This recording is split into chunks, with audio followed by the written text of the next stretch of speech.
নারায়ণগঞ্জে র্যাবের উপর হামলার রেশ কাটতেই ফের পুলিশকে অবরুদ্ধ করে 5 আসামিকে ছিনিয়ে নেওয়ার অভিযোগ উঠেছে। তবে বিষয়টি অস্বীকার করেছে পুলিশ। বুধবার বিকেল 4:30টার দিকে ফতুল্লা মডেল থানার কাশীপুর হাশেমবাগ এলাকায় এই ঘটনা ঘটে। এ বিষয়ে আরও বিস্তারিত জানতে যুক্ত হচ্ছি সহকর্মী রাশিদুল ইসলাম রাজুর সাথে। রাজু, শুভ সকাল আপনাকে। আসামি ছিনতাইয়ের বিষয়টি তো পুলিশ অস্বীকার করেছে, স্থানীয় যারা রয়েছেন তারা কি বলছে এই বিষয়ে?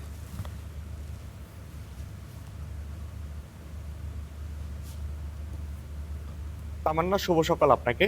মূলত এই ঘটনার পরেই গতকাল যেই ঘটনাস্থল রয়েছে এখানে আমি গিয়েছিলাম। স্থানীয়রা তারা যেমনটা জানিয়েছেন যে এখানে যে সোলাইমান নামে যে ব্যক্তি রয়েছে তার উপর দীর্ঘদিন ধরেই কয়েকজন স্থানীয় যারা সন্ত্রাসী রয়েছে তারা বিভিন্নভাবে তাকে চাঁদাবাজি থেকে শুরু করে নানাভাবে বিরক্ত করে আসছিল। এরই অংশ হিসেবে গতকালও তারা তাদের মালামাল লুট করার একটা চেষ্টা করছিল। তাৎক্ষণিকভাবে সোলাইমান 999-এ ফোন দেন।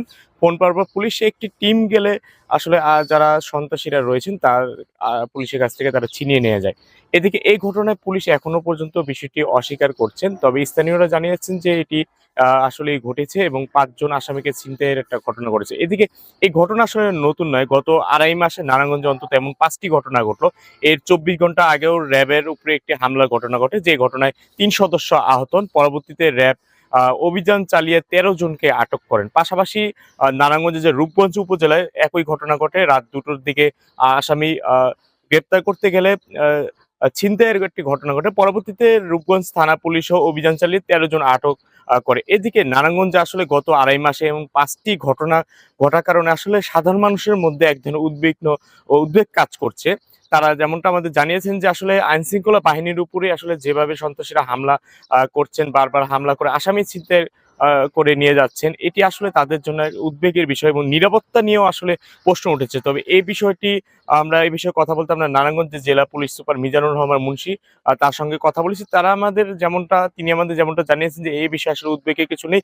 তারা সন্ত্রাসীদের যেকোনো আসামিদের ধরতে তারা নিয়মিত অভিযান অব্যাহত রয়েছে। একই আসলে আশা প্রকাশ করেছেন র্যাব 11 যিনি অধিনায়ক রয়েছেন, তারাও আমাদের একই বিষয় জানিয়েছেন যে আসামিদের ধরতে তারা তৎপর রয়েছে এবং আইনশৃঙ্খলা বাহিনী আগের চেয়ে তুলনায় তারা পরিস্থিতি উন্নতি করতে তারা কাজ করে যাচ্ছেন। এই ছিল আমার কাছে নারায়ণগঞ্জ থেকে সবশেষ তথ্য। তামান্না। রাজু, অসংখ্য ধন্যবাদ আপনাকে আমাদের সঙ্গে যুক্ত হবার জন্য। নিশ্চয়ই পরবর্তীতে আরও তথ্যের জন্য আপনার সঙ্গে যুক্ত হব।